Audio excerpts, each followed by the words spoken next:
तकलीफें जिस दिन तुम्हारे भीतर बहुत ज़्यादा मात्रा में आ जाए, उस दिन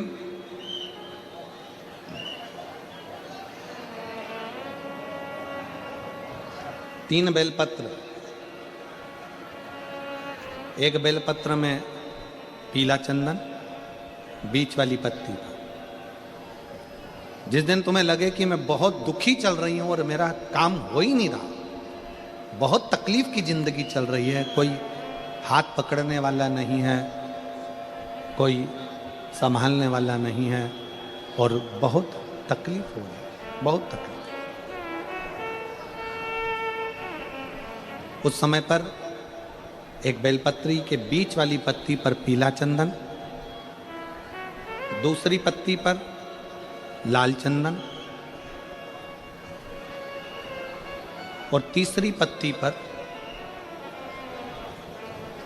11 चावल गीले, पानी में उसको थोड़ा सा भिगो लें या धो लें, 11 चावल गीले शिव जी की उस पत्ती पर रखें।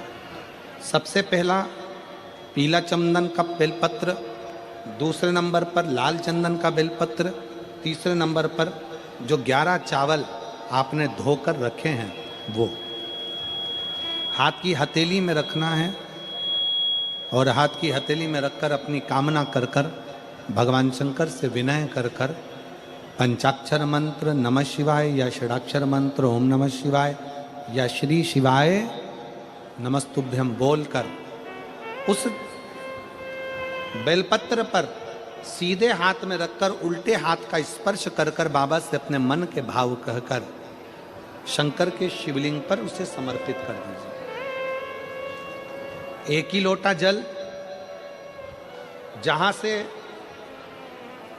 जल बहता है अशोक सुंदरी वाली जगह, एक ही लोटा जल जहां से जल बहता है उस जल बहने वाली जगह पर 3 बार उस जल को अपनी कामना कर कर श्री शिवाय नमस्तुभ्यम या पंचाक्षर मंत्र या षडाक्षर मंत्र बोलकर 3 बार उस स्थान पर गिरा दीजिए।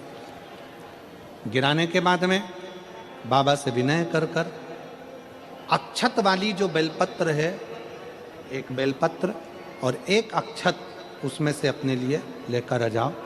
उसको 2 महीना 3 महीना अपने घर में रखिए। जितना भी दुख है धीरे धीरे बाबा समाप्त कर कर खुशियां घर में लेकर आता ही है। और एक मन, 5 कर्मेंद्री, 5 ज्ञानेंद्री और एक मन, ये 11 जो इंद्रियां हैं, इन 11 इंद्रियों में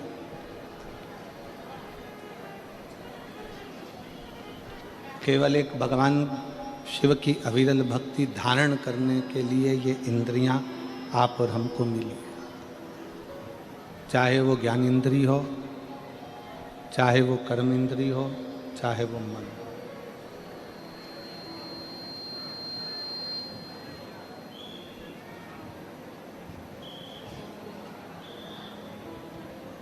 कोई कह रहा था कि गुरुजी शंकर जी के मंदिर में जाने से, शिव जी के मंदिर में पहुंचने से, शंकर जी के मंदिर में जाने से, भगवान शंकर के मंदिर में पहुंचने से, भगवान शंकर के मंदिर में पहुंचने से, जाने से क्या हमारा दुख कट जाता है? किसी ने पूछा कि शिव मंदिर में जाने से क्या हमारा दुख कट जाता है? शिव महापुराण में षडानंद कार्तिकेय और भगवान श्री गणेश जी का एक संवाद है।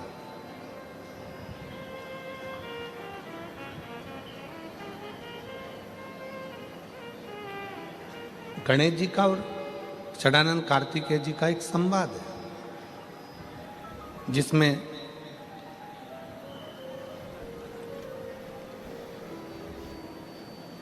कार्तिकेय बाबा से गणेश जी महाराज कुछ प्रश्न कर देते हैं। श्री गणेश जी महाराज कार्तिक के बाबा से एक प्रश्न कर दिए।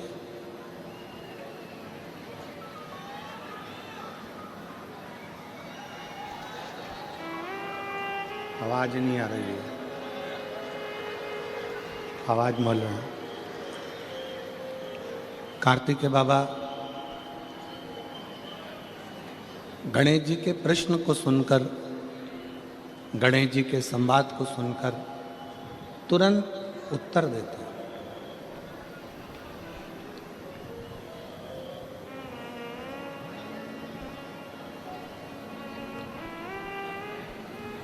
भगवान कार्तिकेय जी के सम्मुख में गणेश जी महाराज का एक सुंदर सा संवाद है, बड़ा सुंदर संवाद, कि मान लो हमने सुना है कि गणेश जी कह रहे हैं कार्तिकेय जी से कि कोई शिवालय में जाए तब उसका दुख कटता है, कोई शिव जी के मंदिर पहुँचे तब उसका दुख कटता है, कोई शंकर भगवान की चौखट पर जाए, भगवान शंकर के द्वार पर जाए तब दुख कटता है। षडानंद कार्तिकेय जी कहते हैं गणेश जी से कि आप मंदिर तक पहुँचे ना पहुँचे, पर यदि आपके मन में शंकर के मंदिर जाने का केवल भाव प्रकट हो जाता है तो समझ लो कि आपका दुख कटना प्रारंभ हो जाता है। आप मंदिर में पहुंचे ना पहुंचे, आप मंदिर तक गए ना गए, आप शिव मंदिर तक पहुंचे कि ना पहुंचे वो मूल है, पर आपके मन में जब जिस समय पर आपके मन में भाव प्रकट हो जाता है, जिस समय पर आपके मन में ये उत्पन्न हो जाता है कि मुझे शंकर के मंदिर में जाकर एक लोटा जल चढ़ाना है, मुझे शिव जी की चौखट तक जाना है, जैसे हमारे मन में जब भाव उत्पन्न होता है, हमारे मन में कोई भगवान की अविरल भक्ति का, दर्शन का, पूजन का, जल का, कथा का जब भाव उत्पन्न होता है तो उसको पूर्ण करने वाले आप नहीं होते, उसको पूर्ण करने वाला तो देवाधिदेव महादेव स्वयं होता है।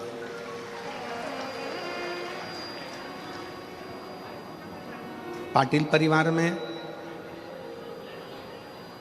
सम्राट भाई, सुनील भाई, संदीप भाई,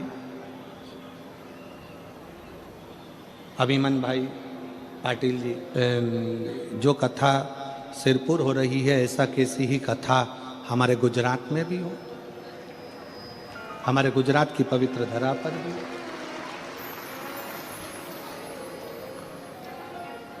अब इन्होंने तो संकल्प वहाँ कथा सुनते सुनते, कथा श्रवण करते करते इनके मन में भाव उत्पन्न हो गया, कथा सुनते सुनते इनके मन में संकल्प आ गया कि हमारे सूरत में, हमारे गुजरात में भी कथा हो।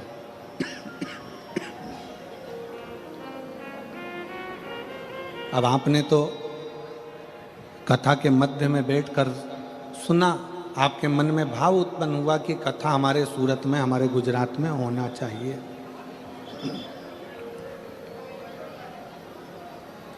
अब आपने तो विचार कर लिया, पर पूर्ण करने वाला कौन? जिसकी कथा में तुम बैठे हो, जिसकी कथा तुम सुन रहे हो और जिसकी कथा कराने का तुम्हारे मन में भाव उत्पन्न हुआ, उसको पूर्ण कराने वाला भी वो देव अधिदेव महादेव ही हो सकता है।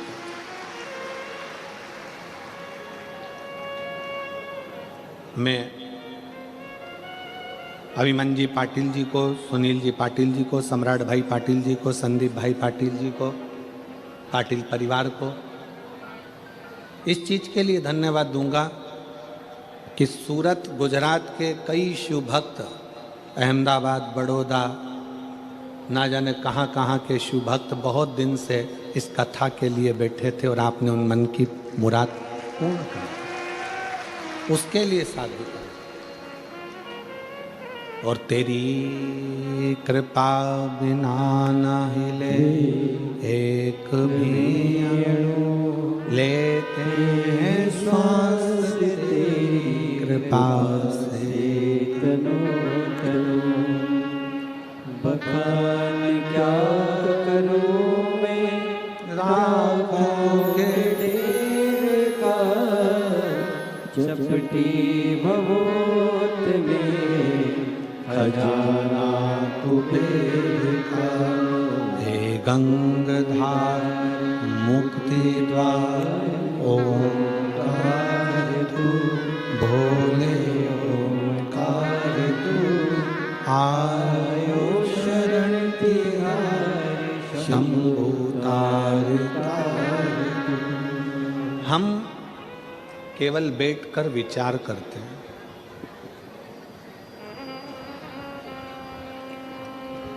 हमने पहले भी कथा में कहा, शंकर भगवान का विवाह माता सती के साथ में हुआ और सती मैया को लेकर भगवान शंकर कुंभज ऋषि के आश्रम में पहुंच गए। अगस्त बाबा के आश्रम में, कुंभज ऋषि के आश्रम में जब पहुंचे तो कथा सुनने के लिए बैठे। अब जो तुम्हारे मन में कथा के चलते चलते जो तुम्हारे मन में आता है भगवान वो पूर्ण करता है।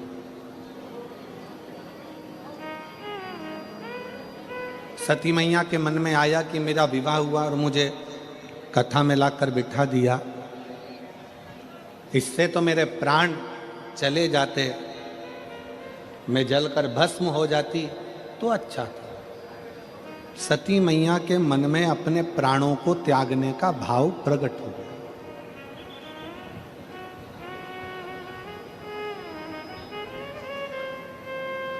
सती मैया के मन में अपने प्राण त्यागने का भाव प्रकट हुआ और शंकर जी के मन में यह भाव आया कि मैं कैसे भी एक बार राम जी का दर्शन कर लूं। और दोनों की मनोकामना, कथा चलते चलते कुंभज ऋषि कथा कर रहे हैं, अगस्त ऋषि कथा कर रहे हैं और उन दोनों के मन में यह भाव प्रकट हो रहा है। एक सती माँ सोच रही है मैं प्राणों को त्याग दूं और शंकर जी विचार कर रहे हैं मुझे राम का दर्शन हो जाए। कथा सुनते सुनते आपके मन में जो भाव प्रकट होता है मेरा भोलेनाथ उसको पूर्ण कर देता है। सती मैया के मन में जो भाव आया तो सती माता अपने पिता के घर में जलकर भस्म हो गई।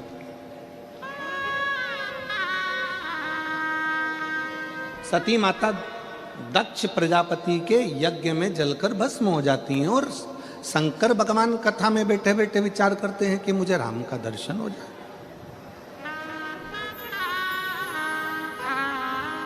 और जब वो चलते हैं, चलते चलते उनको सम्मुख में राम का दर्शन भी हो जाता है।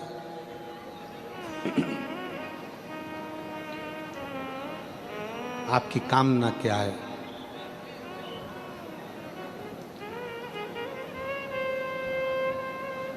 शिव महापुराण एक कल्प वृक्ष है। कल्प वृक्ष का मतलब क्या होता है? जिसके नीचे बैठकर जो कामना करी जाए वो पूर्ण होती है।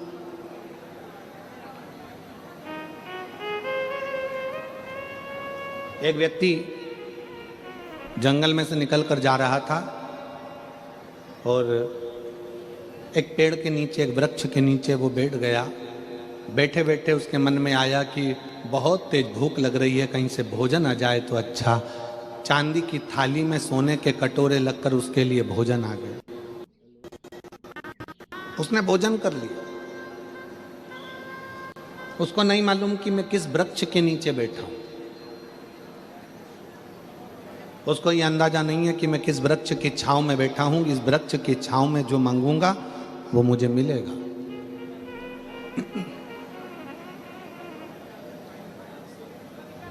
थोड़ी देर बाद उसके मन में आया अब कहीं से अच्छा पानी पीने को मिल जाए। सामने से पानी आ गया, पानी पी लिया। फिर थोड़ी देर बाद उसके मन में आया कि अच्छा मखमल का गादी तकिया रजाई मिल जाए, सो जाऊं। उसके लिए मखमल का गादी तकिया रजाई आ गया, वो सो गया। सो रहा था, सोते सोते उसके मन में आया कहीं से शेर आ गया और मुझे खा गया तो। इतनी देर में शेर आ गया और उसको निपटा के चले गए। उसको नहीं मालूम है कि मैं कल्प वृक्ष की छांव में बैठा हूं।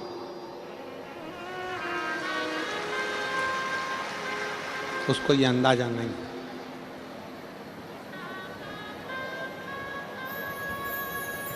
उसको यह मालूम नहीं है कि मैं कल्प वृक्ष की छांव में बैठा हूं।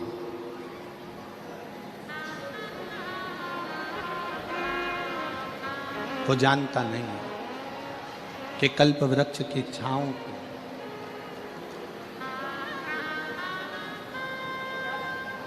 बस उस कल्प वृक्ष की छांव में वो भोजन याद करा, भोजन आ गया, पानी याद करा, पानी आ गया।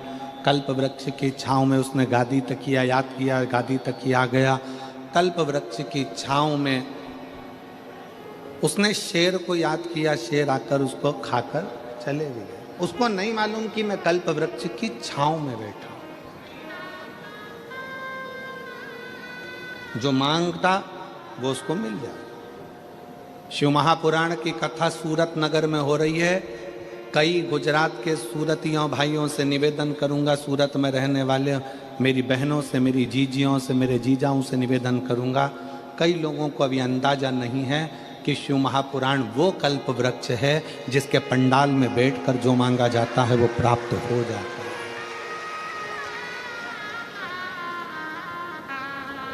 यहां शिव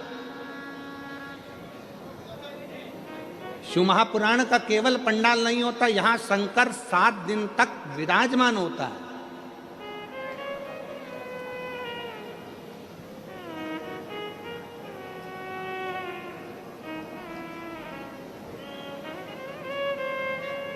सीहोर से, कुबेरेश्वर धाम से केवल सीहोर वाला महाराज कथा करने के लिए नहीं आता।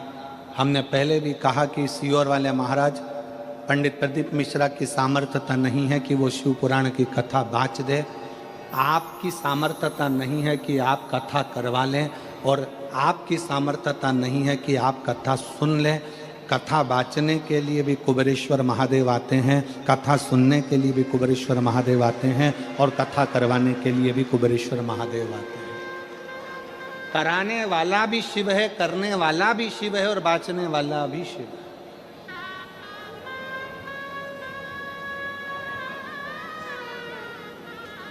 हम तो बाबा के भरोसे चलते, भोले बाबा के भरोसे चलते,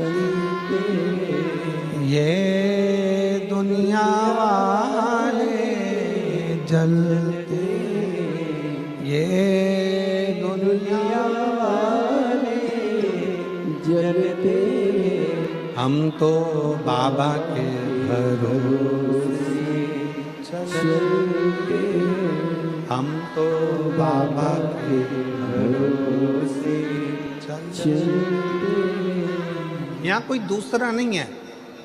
शिव महापुराण पंडाल, शिव महापुराण जिस भूमि पर होता है 7 दिन, वो भूमि तुम पंडाल में जगह नहीं मिले। हमने पहले भी कथाओं में कहा, अपने साथ में लेकर चला करो 1 छाता, 2 पानी की बोतल, 1 बिछाने का और 1 ओढ़ने का। 2 पानी की बोतल किसके लिए? 1 अपने लिए, 1 अपनी अड़ोसन पड़ोसन पीछे वाली धड़ोसन के लिए। उसके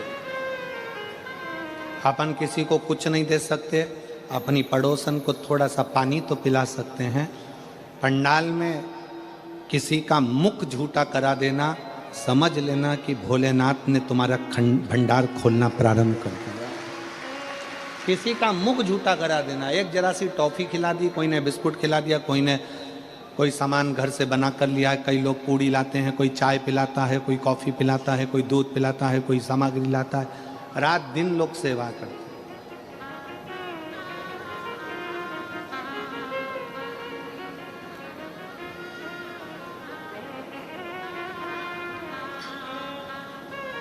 कह रही है, भगवान शंकर का चरित्र कह रहा है। शिवालय में जाओ, शंकर के मंदिर में जाओ तो 2 चीजें बाहर छोड़कर जाओ, एक चमड़े का जूता और दूसरा चमड़े के शरीर में रहने वाला अहंकार, ये भी बाहर छोड़कर जाए।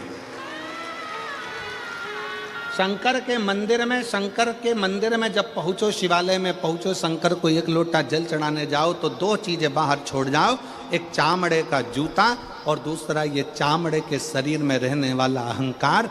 बस ये दो चीज मंदिर में लेकर मत जाना, ये दो चीज शंकर के पास लेकर मत जाना। एक चमड़े का जूता बाहर रहने दो और दूसरा चमड़े के शरीर में, ये मनुष्य के शरीर में जो अहंकार रहता है, इस अहंकार को बाहर रहने दो। जब तुम मनुष्य के शरीर में, चामड़े के शरीर में जो अहंकार है, इस अहंकार को जब आप बाहर छोड़ दोगे तो परमात्मा को मिलने में देरी नहीं लगेगी, परमात्मा मिल जाएगी।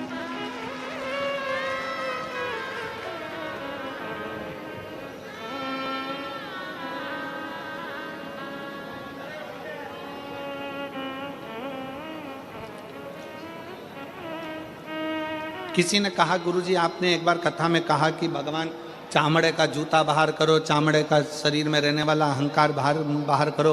भगवान तो उस गजासुर के चमड़ी पर भगवान धारण कर लेते हैं, गजासुर की चमड़ी को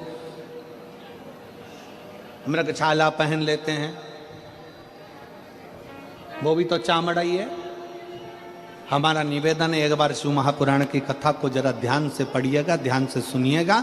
शिव महापुराण की कथा में वर्णन आता है, ये गजासुर, ये मृगछाला भगवान जो अपने शरीर पर धारण करे हैं, ये कोई साधारण नहीं है। उस मृगछाला को धारण करने वाले उस जीव से पूछो कि उसने भगवान की कितनी भक्ति करी होगी। तब भगवान से प्रार्थना करा कि मेरी चमड़ी भी आपके शरीर के उस किसी काम में आ जाए, आपके चरण रख जाए, आपके चरण की रज रख जाए, बस इतनी कृपा कर दो कि इसको अपने साथ में।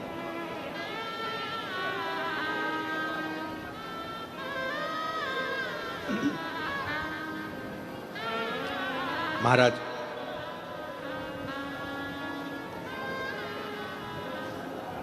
हम तो कहेंगे कि हर पल हर घड़ी शिव को, हर पल हर घड़ी भगवान शंकर को, हर पल हर घड़ी भगवान देवादिदेव महादेव को अपने दिल की बात कहते रहो, अपने मन की बात कहते रहो।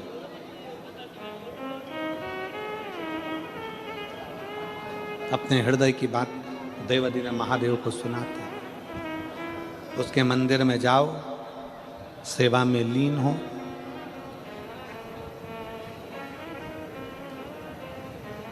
एक कथा आती है शिव महापुराण में,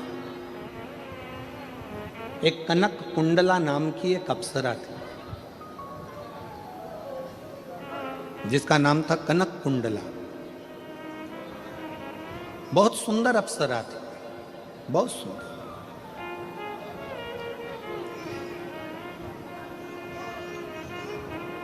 वो कनक कुंडला इंद्र की सभा में भी नाचती, देवताओं की सभा में जाकर नृत्य करती, सुंदर भी बड़ी थी। उसके शरीर का, उसका चेहरे का आकर्षण खींच लेता था।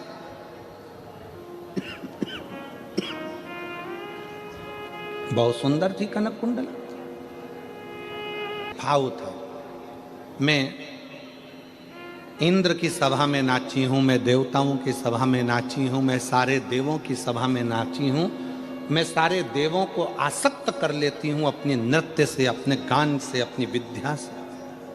केवल एक की सभा में नहीं नाची और एक की सभा में नहीं पहुंची। देवताओं की सभा में तो पहुंची, पर देवों का भी जो देव है वो महादेव की सभा में आज तक में जाकर नाची नहीं। महादेव की सभा में आज तक नहीं नाची। अब उस कनक कुंडला को कौन समझाए? तुमरुका जी ने एक बार प्रश्न किया था भगवान शंकर से कि प्रभु, सारी दुनिया में लोग नृत्य करते हैं, सारी दुनिया में लोग नाचते हैं, कूदते हैं, बहुत बहुत नृत्य करते हैं।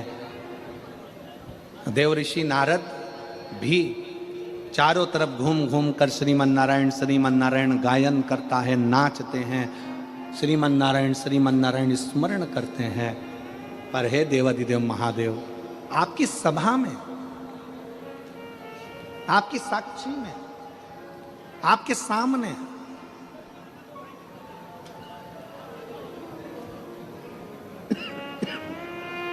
कोई नृत्य क्यों नहीं कर पाता?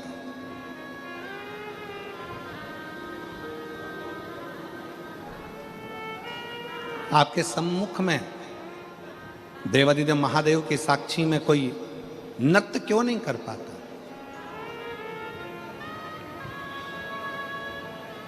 शंकर भगवान मुस्कुराकर उत्तर दिए हैं। शंकर भगवान कहते हैं, तुमरुका जी मुझे लोग नटराज कहते हैं। मेरी नट लीला देखने के लिए तो ब्रह्माणी ब्रह्मा जी की धर्म पत्नी भी मृत्यु लोक में आकर लीला का दर्शन करती है।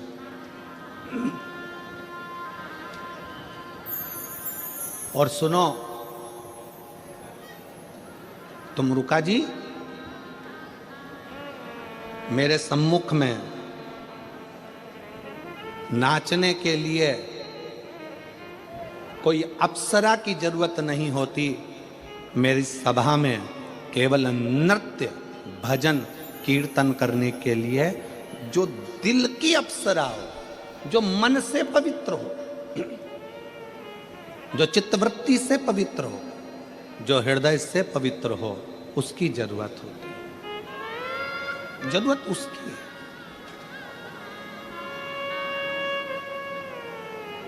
और मैं धन्यवाद दूंगा सूरत नगर की इन सारी शुभ भक्तों को कि आप शंकर जी के भजन में इतने तल्लीन होकर नाचते हो। समझ लेना कि आप दिल से बाबा के पवित्र भाव रखते हो।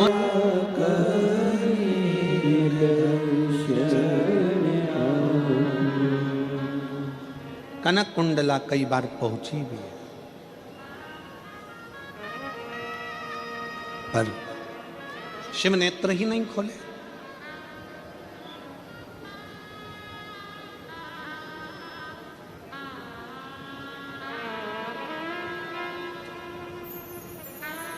आप में से कितने लोग हैं जिन्होंने कभी जिंदगी में एक आध बार शंकर जी के मंदिर में दिया लगाया हो? कभी तो लगाया होगा। लगाया सबने? दीपक रख लो। शिव जी ने तुम्हारे दीपक को देखा कि नहीं देखा, कि तुमने जलाया कि नहीं जलाया? जम के बोलो जरा।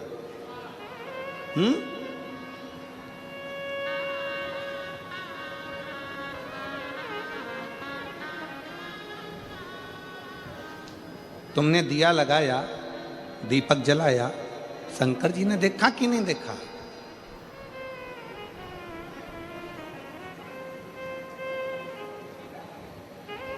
शिव महापुराण की कथा कहती है, कनक कुंडला ने विचार करा, कुछ भी हो जाए मैं शंकर जी के मंदिर, भगवान शंकर की साक्षी में कैलाश पर शिव के सामने अपना नृत्य प्रस्तुत जरूर करूंगा,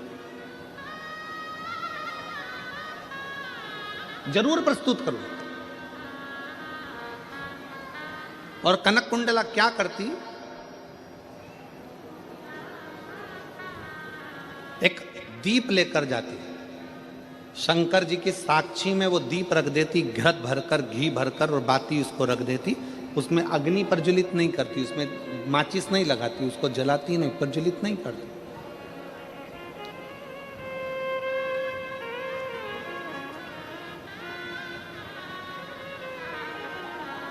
और कनक कुंडला अपने नृत्य को प्रस्तुत करने लगती। आज कनक कुंडला ने भगवान शंकर से प्रार्थना करी कि मैं आपको नृत्य दिखाने के लिए नहीं आई हूं, मैं तो केवल आपका दर्शन करने के लिए आई हूं। भोले बाबा, मेरे शरीर को दिखाने के लिए, मेरे स्वरूप को दिखाने के लिए नहीं आई हूं, आपके चरण की रज पाने के लिए आई हूं। मेरे भोले बाबा, अगर आज मेरा नृत्य करते करते ये दीप अपने आप जल जाए तो मैं समझूं कि मेरे शंकर ने भले मुझे नहीं देखा, पर दीप के माध्यम से मुझे बता दिया कि मैं तेरे नृत्य को स्वीकार करता हूं।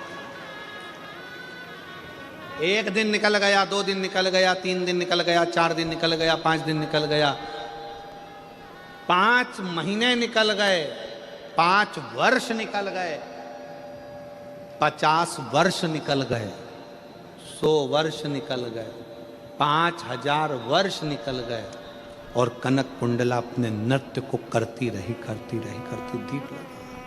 दीप रखा।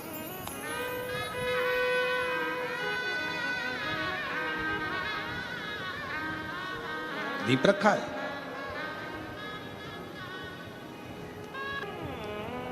तभी एक रत्नभद्र नाम का एक यक्ष आया,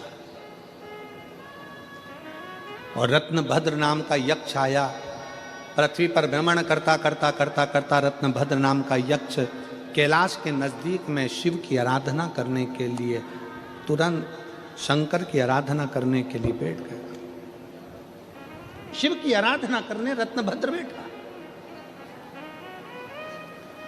और यक्ष ने करा क्या? जैसे ही शंकर जी की आराधना करने के लिए बैठा, थोड़ी सी रज उठाकर, माटी उठाकर, थोड़ी सी धूल उठाकर, थोड़ा सा जल उठाकर उसने एक शिवलिंग का, पार्थिव शिवलिंग का निर्माण किया।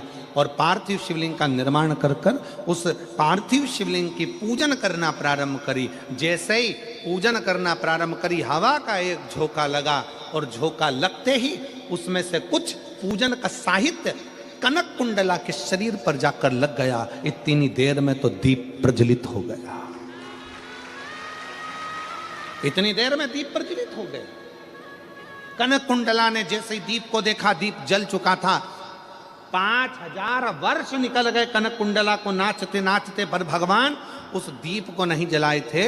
केवल एक रत्नभद्र नाम का यक्ष शंकर के पार्थिव लिंग का निर्माण करता है, और उस पार्थिव लिंग के निर्माण का थोड़ा सा निर्माल्य शरीर से छू जाता है, और कनक कुंडला का शरीर स्पर्श होते से कनक कुंडला इतनी पवित्र हो जाती है कि वो दीप अपने आप जल जाता है। तब भगवान शंकर उसी स्थान पर रत्नभद्र और कनक कुंडला से कहते हैं कि तुम दोनों मंगल विवाह कर लो, क्योंकि कनक कुंडला रत्नभद्र यक्ष के पूजन के साहित्य का मात्र स्पर्श हुआ। मात्र स्पर्श, एक पत्र है।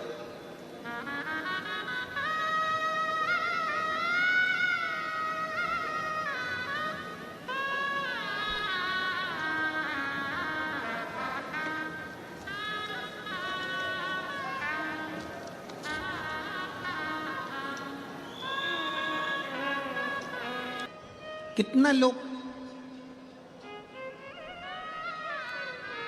सोशल मीडिया पर, बहुत सारे लोग दिन भर लगे रहते हैं शंकर जी की निंदा करने में, शिव पुराण की निंदा करने में। शंकर जी पे चढ़ा हुआ जल मत पियो, शंकर जी का बेलपत्र मत खाओ, शंकर जी का ऐसा मत करो, शंकर जी का वैसा ना करो।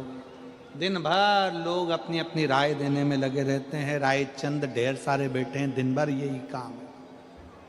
दिन भर उनको कौन समझाए कि शिव महापुराण की कथा को जरा दिल से पढ़िएगा। रत्नभद्र यक्ष शंकर के शिवलिंग का, पार्थिव शिवलिंग का पूजन करते हैं, और पार्थिव शिवलिंग का थोड़ा सा निर्माल्य, पत्ती फूल उड़कर जाकर कनक कुंडला को लग जाता है, और वो कनक कुंडला का दीप प्रज्वलन हो जाता है।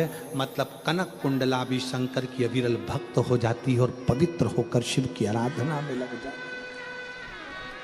कौन समझे?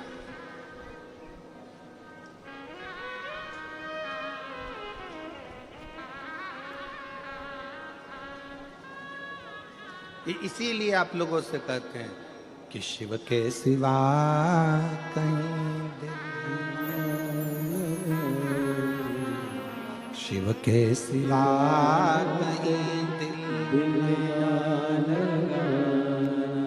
वरना पड़ेगा तुझे आंसू बहाना, वरना पड़ेगा तुझे आंसू बहाना। शिव के सिवा कहीं दिल ना लगाना, शिव के सिवा कहीं दिल ना लगाना। आप करो शंकर की आराधना, आप जितना बन सकता है शिव की आराधना करिए। और फिर निवेदन है इस व्यासपीठ के माध्यम से, भीड़ बढ़ाने के लिए कथा में बिल्कुल मत जाओ। भीड़ बढ़ाने के लिए कथा में बिल्कुल मत जाओ, भाव बढ़ाने के लिए कथा में जरूर जाओ। शंकर के प्रति अपने भीतर भाव प्रकट करिए। भीड़ बढ़ा के करोगे क्या? भाव बढ़ाइए। कौन सा भाव बढ़ाना है? कथा में जाऊंगी, कथा सुनूंगी, कथा का स्मरण करूंगी, कथा का रस तत्व ग्रहण करूंगी।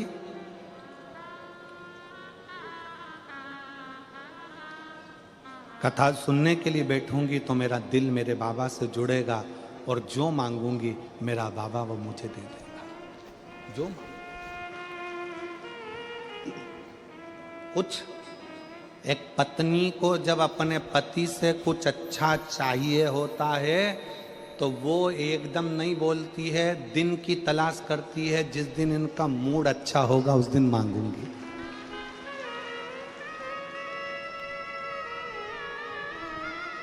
जिस दिन इनका मूड अच्छा होगा उस दिन मांगूंगी।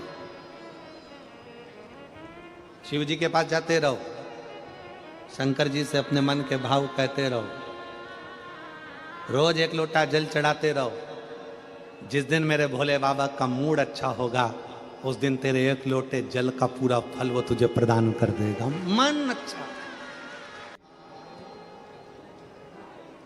दुनिया के लोग कुंभ में त्रिवेणी के घाट पर जा रहे हैं, पर मेरे भोले बाबा ने यहां त्रिवेणी इकट्ठी कर रख दिया है। मेरे शिव, ये संजोग है।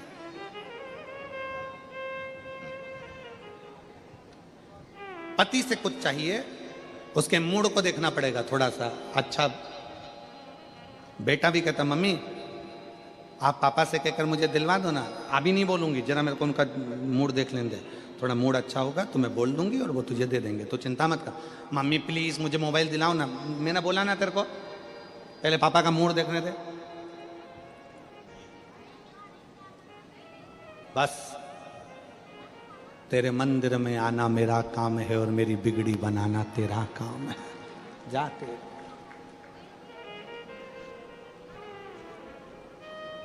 आप उसकी सेवा करते रहो।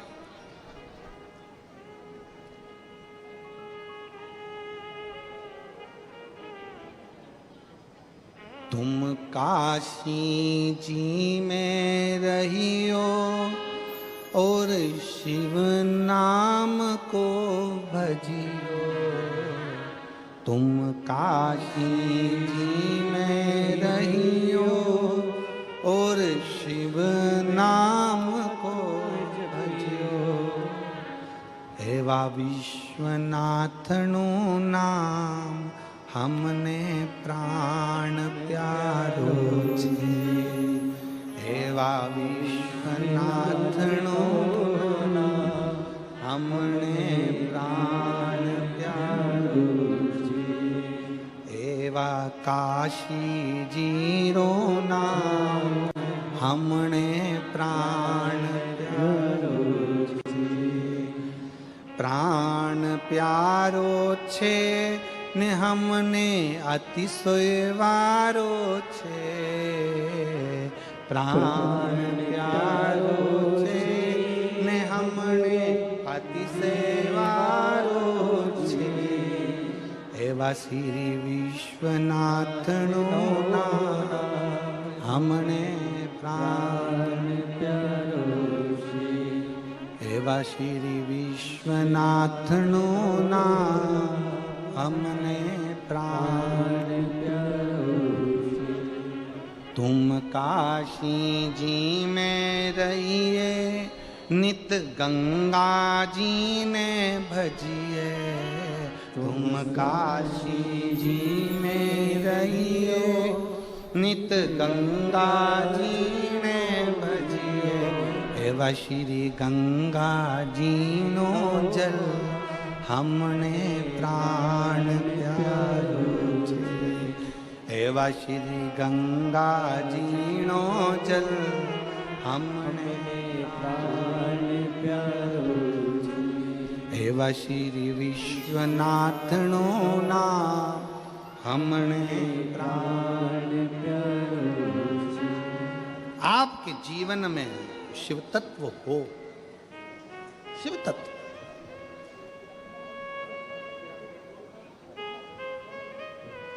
शिव महापुराण का पंडाल नहीं, कल्प वृक्ष। बैठो, हमने कल भी कथा में कहा था 1 बजे से 4 बजे तक कथा रहती है। आधा घंटा आशीष भैया ले लेते हैं, 2.5 घंटा बजता है। 2.5 घंटा इतने दिल से कथा सुनो, और जब आरती हो तब अपना स्थान छोड़ो। तब तक बाबा की भक्ति में रमे रहो कि मेरा बाबा मेरे सामने है और मुझे शिव तत्व प्राप्त करना है। मेरा बाबा शिव तत्व है, शिव तत्व। आरती हो तब अपना स्थान छोड़कर वहां भूमि को नमन कर कर मस्तक पर चढ़ाकर फिर बाबा के धाम।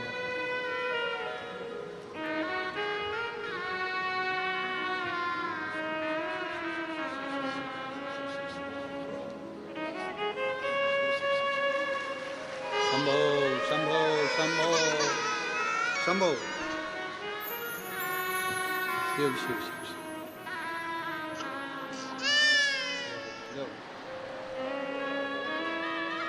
शंभो।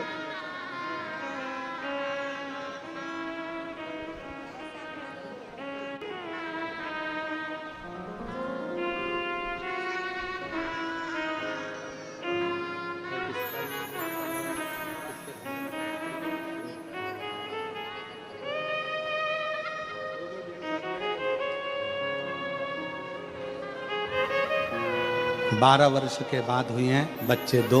एक बार जोरदार ताली बजाकर स्वागत।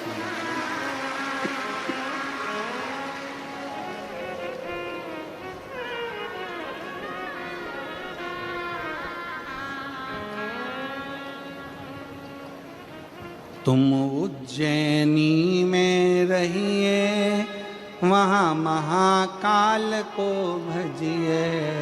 तुम उज्जैनी में रहियो, वहाँ महाकाल को भजियो। हे विछरी छिपराजी रोना, हमने प्राण त्यागो। हे श्री छिपराजी रोना, हमने प्राण त्यागो। हे श्री काशी जी रोधा, हमने प्राण त्यागो। हे श्री काशी जी रोधा, हमने प्राण त्यागो। आप जहां रहें, जिस भाव में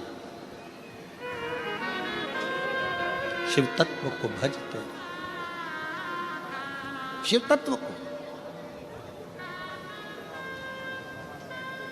हमने कथा में कहा आपको कि एक छाता, 2 पानी की बोतल, एक बिछाने का, एक ओढ़ने का लेकर चला करो,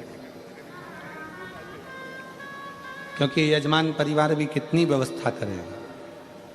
इन तीनों पंडालों को 1 2 3 को अगर एक लाइन में खड़ा कर दिया जाए तो 1 किलोमीटर का तो ये पंडाली पंडाल है। और उसके बाद जितने लोग बाहर टेंट लगा हुआ है, उस टेंट के लोगों को अगर बिठा दिया जाए तो आधा किलोमीटर का वो, और बाकी के जो अलग से बैठे हैं इनको जोड़ दिया जाए तो लगभग 3.5 किलोमीटर लंबे में बिठा दो। एक जैसे शिव भक्त इस कथा को श्रवण कर रहा है।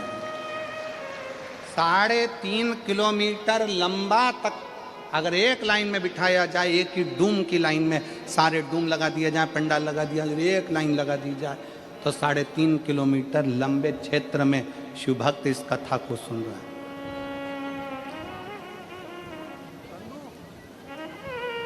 और शनिवार तक तो चल गया, रविवार को क्या होगा तेरा कालिया।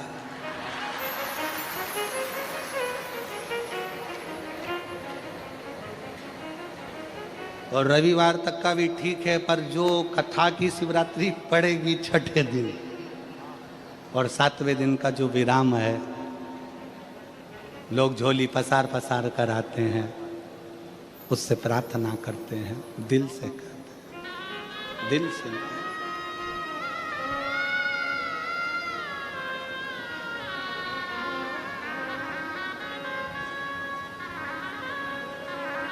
अच्छा एक बात बताओ, मेरे भोले बाबा, मेरे शंकर भगवान तो भस्म रमा के रहते हैं तो भी इतने सुंदर हैं। अगर मान लो एक आध बार भस्म हटा के सूरत में आ गए तो जितने भी हो ना तुम सब चक्कर खा जाओ। वो तो भस्म रमाता है तो इतना सुंदर है।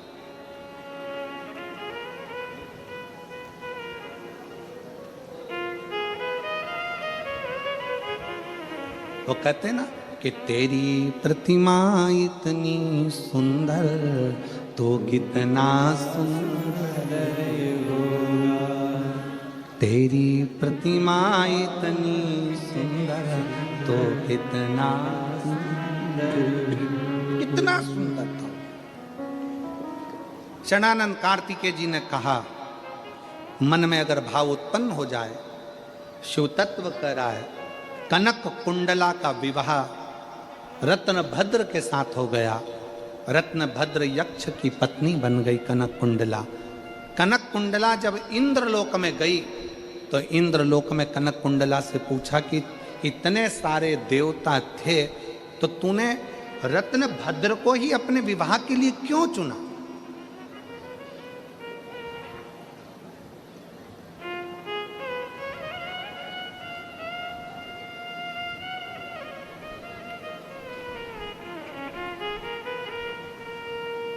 ऐसा क्या दिखा तुझे रत्नभद्र में, उस यक्ष में, जो तूने रत्नभद्र को विवाह के लिए चुन लिया? कनक कुंडला ने कहा कि मैं नृत्य कर रही थी, 5000 वर्ष निकल गए थे पर वो दीप जल नहीं रहा। रत्नभद्र ने पार्थिव शिवलिंग का पूजन करा, उसकी जो निर्माल्य था वो उड़कर आया और शरीर को लगा, शरीर को लगा।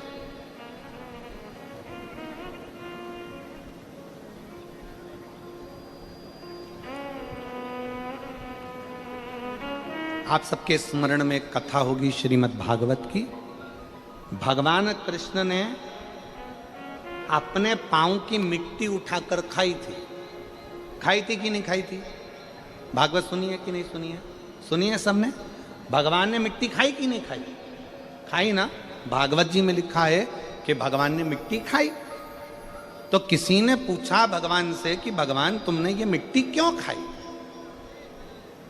भगवान कहते हैं, जिस समय पर पूतना मुझे विष पिलाने के लिए आई थी, उस समय पर सबसे पहले पूतना ने मुझे दूध पिलाया था। और दूध पिलाते समय जितने ब्रज के बच्चों को पूतना स्तनपान कराते कराते आई थी, दूध पिलाते पिलाते आई थी, विष पिलाते पिलाते आई थी, सारे बच्चों के प्राण उनके मुख से छूटे थे और पूतना के स्तन में चले गए थे। मैंने दूध पीने के बहाने उन बच्चों के प्राणों को, ब्रजवासियों के प्राणों को अपने खींच कर पेट में रख लिया था। भगवान कहते हैं, ये सारे ब्रजवासियों का उद्धार तो मेरे चरण की रज से हो जाएगा। मैं धेनु चराने के लिए, गाय चराने के लिए जाऊंगा। गाय चराने के लिए जब जाऊंगा तो गाय आगे आगे चलेगी, मैं पीछे पीछे चलूंगा। गाय जब वापिस आएगी तो मैं जब पीछे चल रहा हूँगा तो बाद में आते समय गाय के चलने से वो रज उड़ेगी। उड़ेगी तो वृक्षों पर गिरेगी, पक्षियों पर गिरेगी, पशुओं पर गिरेगी, ब्रजवासियों पर गिरेगी, तो उनको, उनका उद्धार मेरे चरण की रज से अपने आप हो जाएगा। पर जो अंदर बैठे हैं उनका उद्धार कैसे होगा? तो मिट्टी उठाकर खुद खा गए। अपने चरण की रज को भगवान स्वयं पाले, अपने ब्रजवासियों के उत्थान के लिए, उनके उद्धार के लिए।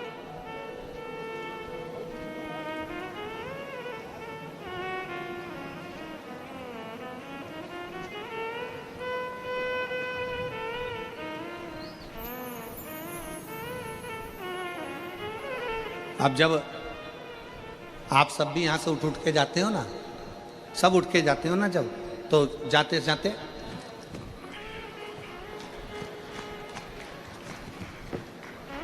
खूब झटकाया। पास में बैठी थी, जाते जाते पूरे माहौल, जितने ग्राउंड में इतनी धूल उड़ा दी, इतनी रज उड़ा दी, इतनी रज उड़ा दी। जो सोचकर भी नहीं आया था कि मेरा उद्धार हो जाएगा, उसके भी मस्तक पर भगवान शंकर की चरणारविंद की रज चढ़ गई और उसका भी कल्याण हो गया, उसका भी उद्धार।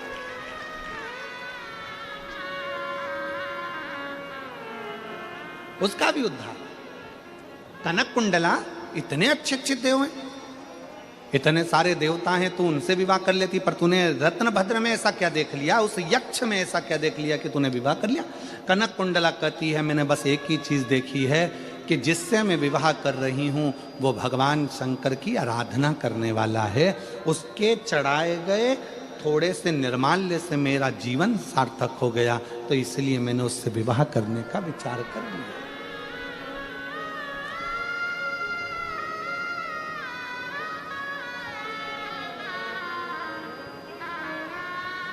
मेरा बेटियों से निवेदन है, आप विवाह करो, मना नहीं है,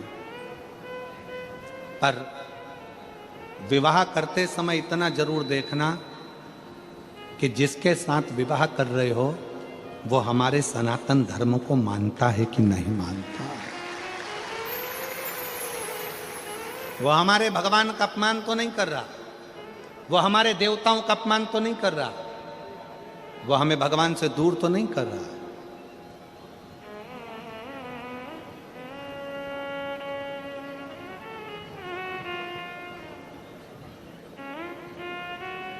अपने देव का अपमान तो नहीं कर रहा।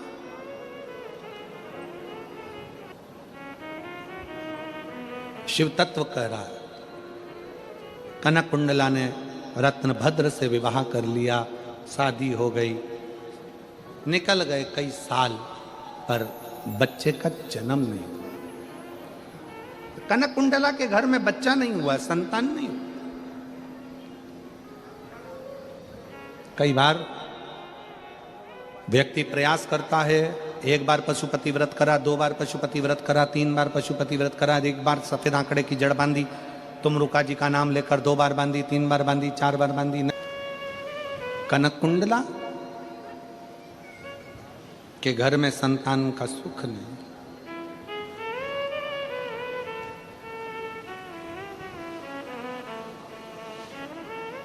रत्नभद्र यक्ष ने विचार करा, मैं करूं तो करूं क्या, मेरे घर में औलाद नहीं। और आप सबसे कहेंगे सारी दुनिया की ठोकर खाया, उसके बाद आखिरी में शंकर के पास पहुंच जाओ, फिर कहीं मत जाना, आखिरी में शिव के पास चलो। वैसे भी शंकर के पास लोग जाते ही आखिरी में, शमशान कब जाते हैं, आखिरी में।